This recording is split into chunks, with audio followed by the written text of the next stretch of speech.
What's up, everybody? It's so great to see actual human beings. Yeah, it is crazy to think about the last time I was here. I think it was like even the week before everything went virtual. Like, I remember it was all, this whole coronavirus thing was just starting to happen. We were still like giving elbows. We were still like giving hugs in the lobby. Like, before we knew what was going on, we were still figuring it out. And it feels like this is kind of on the other end of that. Now, people are getting vaccinated. I'm really, really grateful that my wife and I were able to get 2 shots. So as of just a few days ago, we're fully vaccinated. So yeah, now like I've given a few hugs to friends who are also vaccinated, and it's just like this crazy, amazing thing that's going on again. So, so good to have some human beings in the room. Thank you for having me back, and thanks for all of you that are tuning in online. I think the talk I gave last time was about this metaphor of being totally crushed by a wave and being sort of tumbled around, not knowing which way is up, and feeling this like need to allow our natural buoyancy to bring us back to the surface, and the trust that requires, just to surrender to this natural wisdom that we hold within to bring us back to the surface. And gosh, that feels still like what's going on. Like, wave after wave of this pandemic has been hitting us in this past year, and now we're finally raising back to the surface. We're taking a look around like, okay, like, are we good? And it's just amazing to be back and to starting to be together again. So just really grateful to have this opportunity to be with you all today. So, which brings us to the talk title for today. This too is God. And I think I put like a question mark and an exclamation point behind that sometimes, like, this too is God. In this unity teaching, we have a very amazing view of God that holds that, God is a part of everyone and everything. I think the music that was played today, I think that amazing prayer by Reverend Sue really showed that. But, perhaps for some of us, for a lot of us, we grew up with a different view of God. Perhaps our understanding of God was something that was really told to us and given to us by the church, right? Perhaps by a traditional Christian upbringing. Perhaps that very specific picture of God was sometimes loving and forgiving, but oftentimes like ready to punish you and ready at any moment to just doom you to a life of fire and brimstone in the afterlife. Perhaps this God was seen as really far outside of you. Perhaps, like that Sistine Chapel God that's,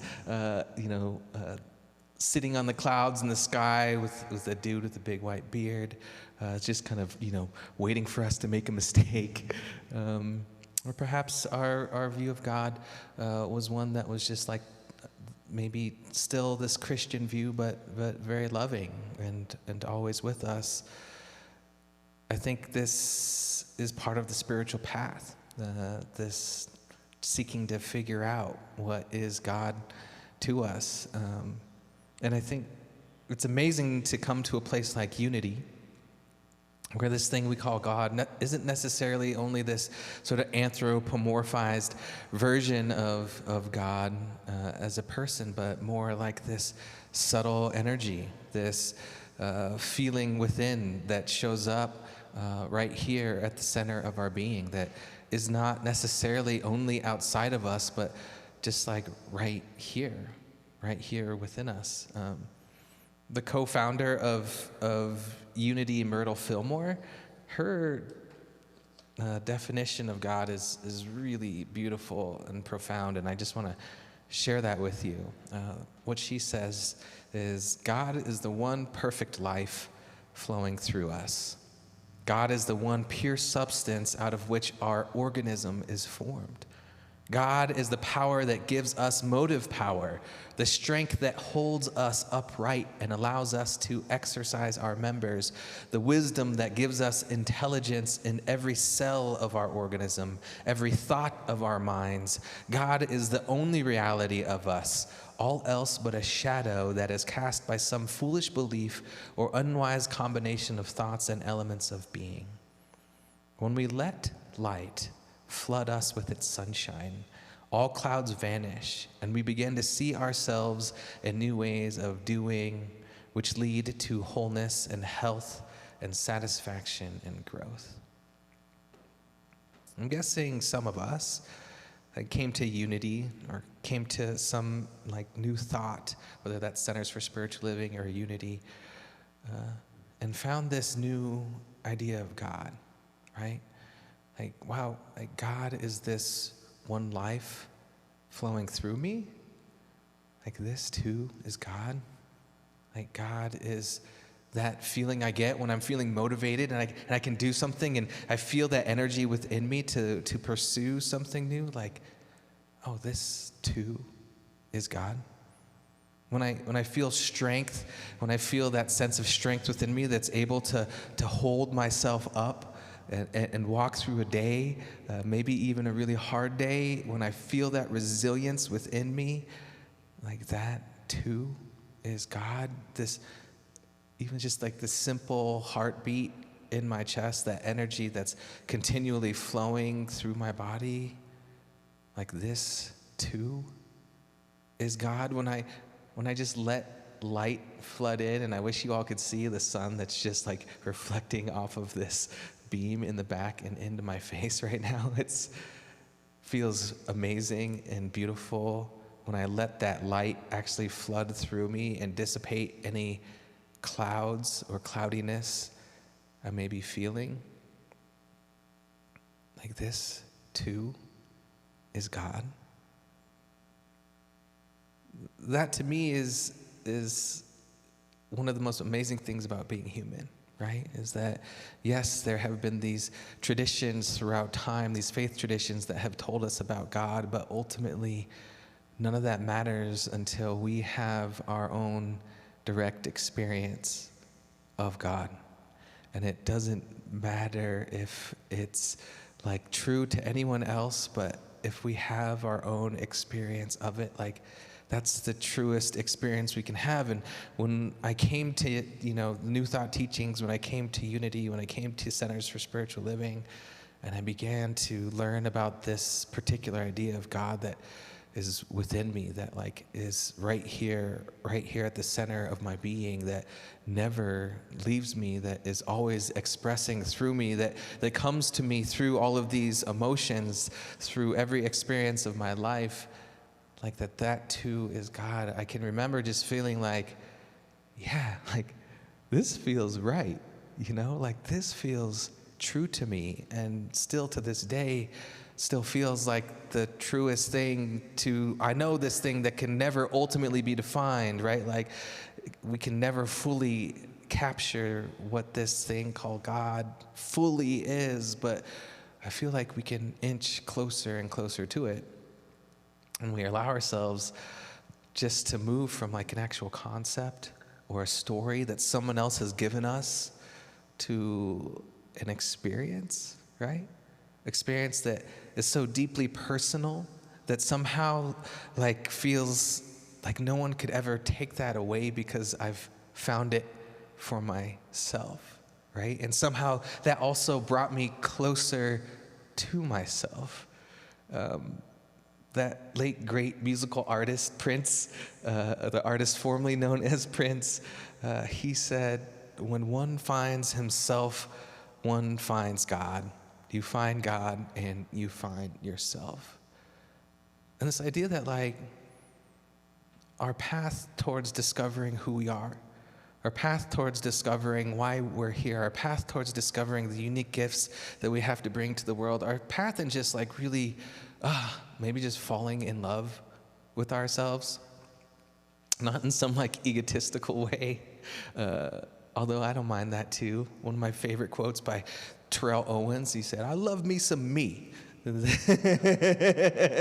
love me some me. One of the greatest football players ever. And you could tell, he believed it. And that was part of his greatness. He believed in himself so deeply, that he was able to do amazing things in his sport, in his craft.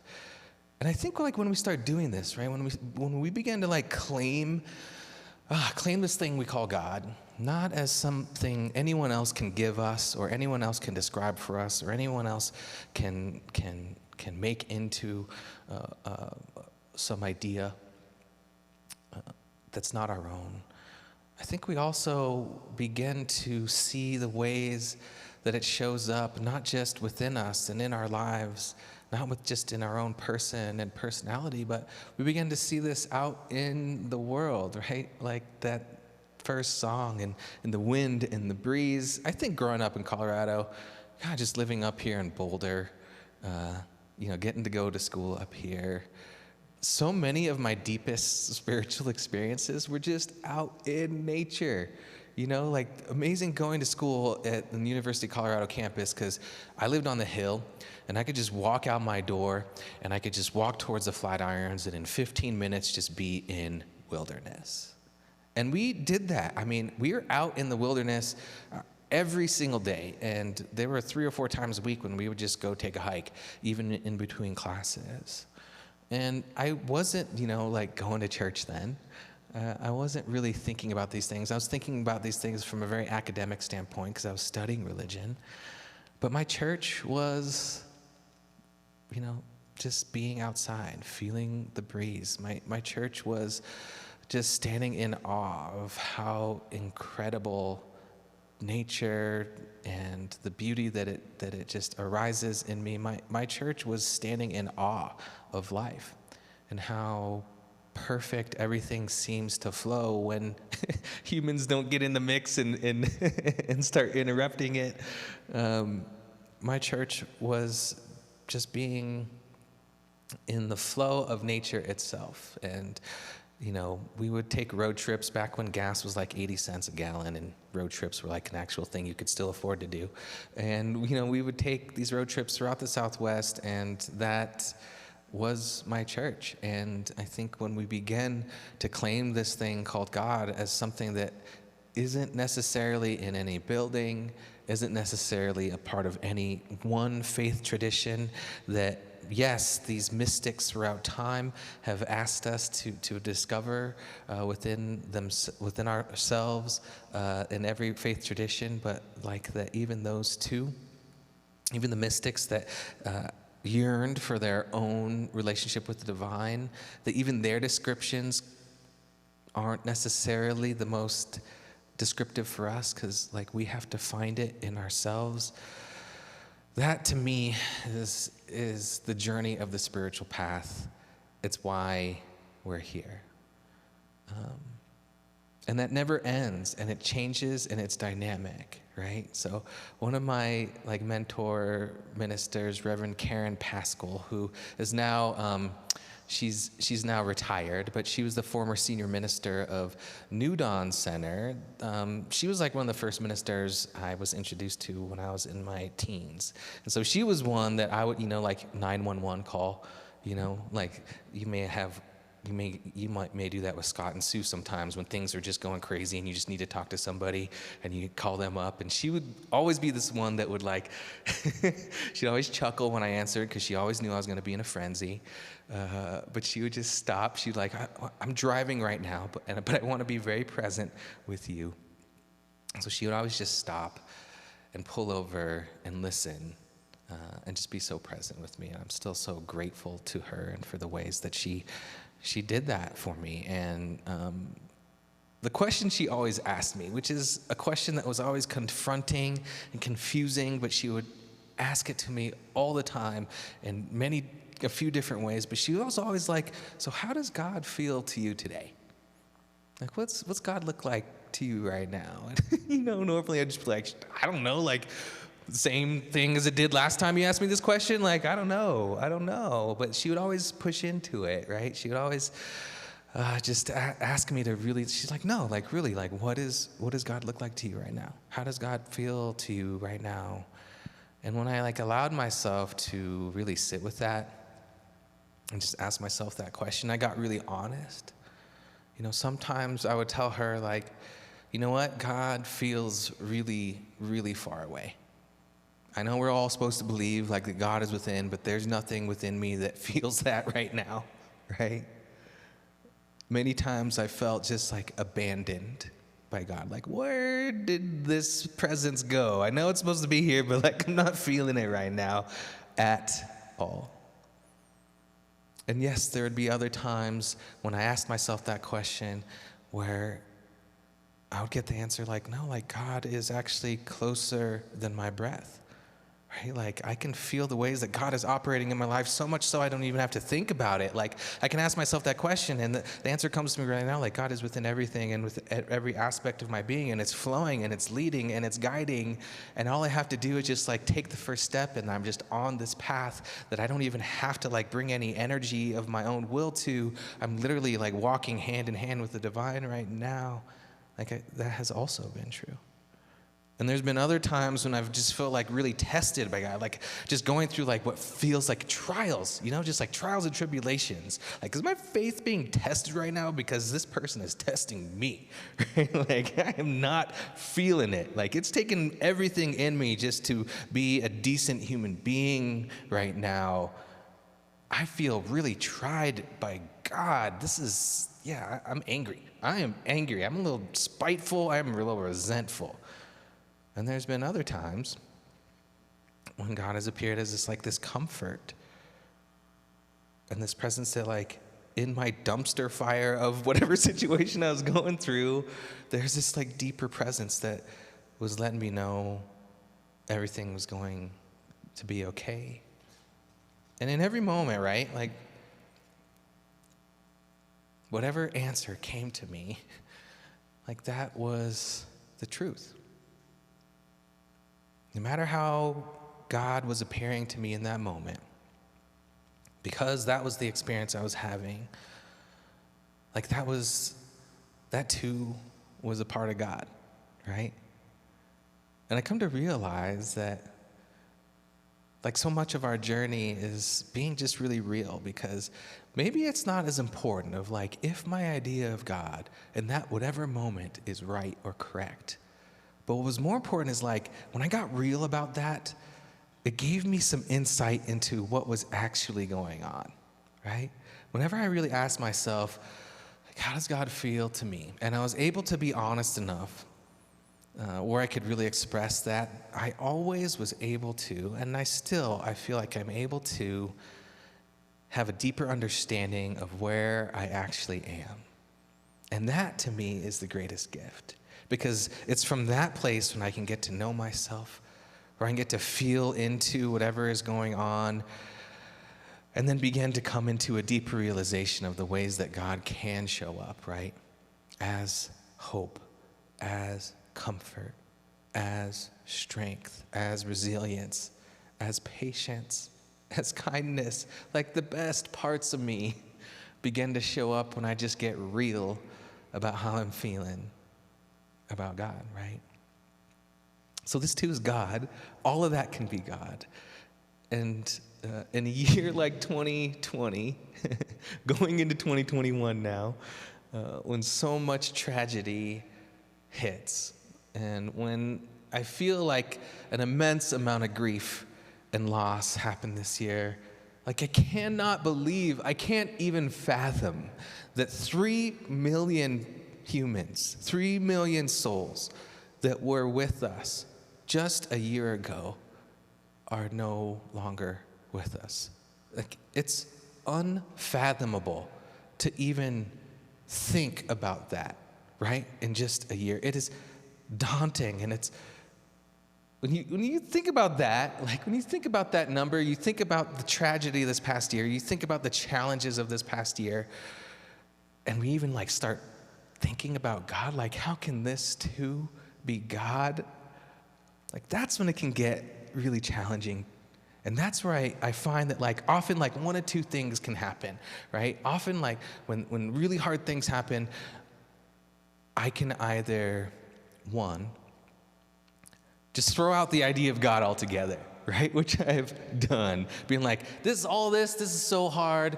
How can God even exist? Just like throw out the baby with the bathwater, like just gone out the window. I can't even think about this idea of God. And maybe for some people that like sticks for a long time, right? Like something really hard happens, and the idea of God, well, that can't exist anymore, right? Just gone. And then another thing, and I think maybe it's like especially within these like New Thought and Unity communities, another coping mechanism that I feel like happens is like we'll do this thing where we just won't look at what's hard, right? We'll just like only go to the positive. We'll just be like, everything must happen for a reason, and so I'm only going to think about the positive, and I'm going to positively affirm my way around this. It's what people have come to know as like this thing called spiritual bypass, right? Which is like this apt image. It's like that you can just, when something hard happens, just like, oh no, I can just like cruise right around that. Like I could just take the bypass around that and just like spiritually float my way around anything that's hard and not really acknowledge everything that's going on down there. Because I don't know if you all know, but I'm a really spiritual person, so I can levitate. And so I can just like levitate my way around this thing. And that's a coping mechanism. But what I found is like, to be honest, neither one of those coping mechanisms actually ever brings me relief. Neither one of those approaches or reactions, rather, of just throwing out any idea of God when stuff gets hard or when something happens that we can't explain, or positively affirming and spiritually bypassing around anything that feels challenging or difficult. Right? I don't find that either one of those actually brings any relief.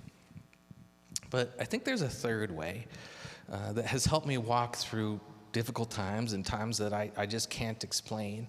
And it's really exemplified by Ralph Waldo Emerson. I don't know if you all know this. So Ralph Waldo Emerson, as many of us know, had a really profound impact on American society and is kind of like one of the founders, or just, he was one of those American transcendentalists that really paved the way for New Thought. And we all probably know him from when we had to read the essay Self-Reliance in high school at some point. And so I think all of us are familiar with him, have gotten familiar with his work at some point. But what I didn't know when I started reading him and studying him when I was in ministerial school is how much loss this guy experienced. Were you aware of how much loss anybody, Ralph Waldo Emerson experienced? I just want to read to you all of the loss that Emerson experienced in his life. It is bananas. So when he was just a little kid, Emerson, his dad, when he was 8 years old, died of stomach cancer. 3 other of his siblings, he had a big family, but 3 other of his siblings died in their childhood. His first wife, Ellen, died of tuberculosis just 2 years after they were married. She was 20 years old. And then a few years later, his younger brother, Edward, died also of TB. And then a couple years after that, one of his other younger brothers died of the same disease. Emerson ended up remarrying. He had a son, Waldo, and when his son was just 2 years old, died of the scarlet fever. And then later in life, his best friend, his buddy, Thoreau, as you all know, he also died of TB. And Thoreau was just like 40 years old at the time, but they had been best friends for 20 years. They were BFF, those two. And then Nathaniel Hawthorne, one of his other really good friends, died just a couple years later. Like, can you all imagine that kind of loss? And you would think, right, like, after losing father, son, brother, wife, best friend. Like, you'd think Emerson would have taken one of those two paths. You would think this dude would just be like, God, no, like, I'm out. I'm done with this idea of God. But he didn't. Like, he ended up becoming one of the deepest spiritual thinkers of our time, to the point like that had this ripple effect on history itself. It brought him closer somehow to the divine, right? And he was the one that really gave us this idea that God exists within everyone and everything, right? Everyone and everything. Emerson was one of the first people to really like bring that to us in our society. And it said like he had this, and this kind of seems morbid, but there's these stories of this practice that he had of a couple times, and this was probably him just like working through his grief, but a couple times, like with his wife and with his son that he lost, long after they had passed, he went and he found their coffin, and he opened that coffin up, and he stared at their corpse. And it sounds morbid and horrible and crazy to think about, but for him it was this deep practice of finding God, discovering beauty, even in the midst of what for him was the hardest thing he's ever had to experience. And he says this in his writings. He says, "There is no object so foul that intense light will not make beautiful. And the stimulus it affords to the sense, and the sort of infinitude which it hath, like space and time, make all matter gay. Even the corpse has its own beauty." Like when I read this, like I can hear him just whispering to himself and whispering to us that like this too is God. I can feel the pain that he feels in that moment and know that there's nothing else to do with it. There's no way to throw it away, and there's no way to bypass it. But for him, if he just sat with whatever was long enough, he was able to shine light on it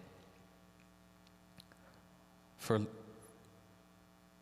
an extended period of time, so much so that like even in what is so hard and so difficult and so painful, like God showed up, beauty showed up. And it gave him this sense of resilience that I think we all are leaning into right now, right? He tells us to work and learn in evil days, in days of depression and calamity. Find the best in the shade of the cloud and arrows. And he would always say this affirmation. It was one of his favorite affirmations. He says, "I am defeated all the time, yet to victory I am born." I am defeated all the time, yet to victory I am born. He's telling us that the powers of our soul and our spirit are able to meet the challenges of life. I want to live with that kind of courage. I want to live with that kind of depth. I want to live with that kind of ability to face and really meet the challenges of life, both our individual challenges and our collective ones. And to do so in a way where I sit with them long enough, especially the things that I can't fully explain, and maybe I won't ever fully be able to explain the reason for. But maybe I don't need to. Maybe that's the point. Maybe the point is just to sit with what is for long enough, that we can find within us this deep experience of the ways in which the divine can show itself and the way that light can enter right there in the midst of it all. So I want to invite us just into some contemplation time and some silence as we really settle into this space that we find ourselves in. So if you're in the room or if you're tuning in online, I just invite you to close your eyes if that's comfortable and just to take a couple deep cleansing breaths. And to continue to breathe and to feel your breath as the very breath of the divine, to feel that strength within you, just the rising and falling of your chest and your belly, to feel the ways in which you are being breathed by the divine.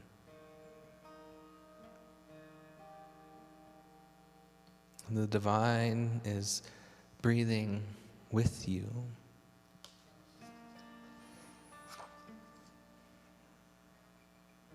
And as we just breathe and settle into this moment, I invite you just to ask yourself the question simply, like, what is God to me right now? How does God feel? And to know like that any answer that comes is the perfect one for you. And so also just to trust whatever arises and just to be radically honest with yourself. And to gently just hold whatever comes to you as perfection.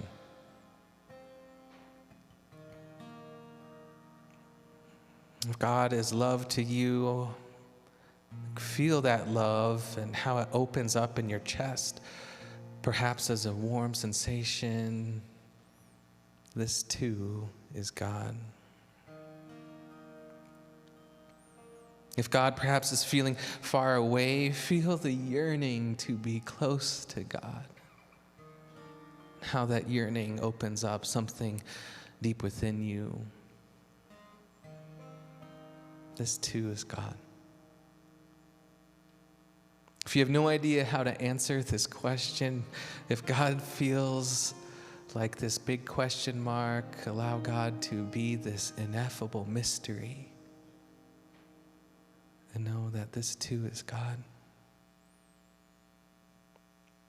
And if God is that energy that just emanates through all of life, feel the ways in which that brings you so deeply into communion and connection with yourself and with all of life.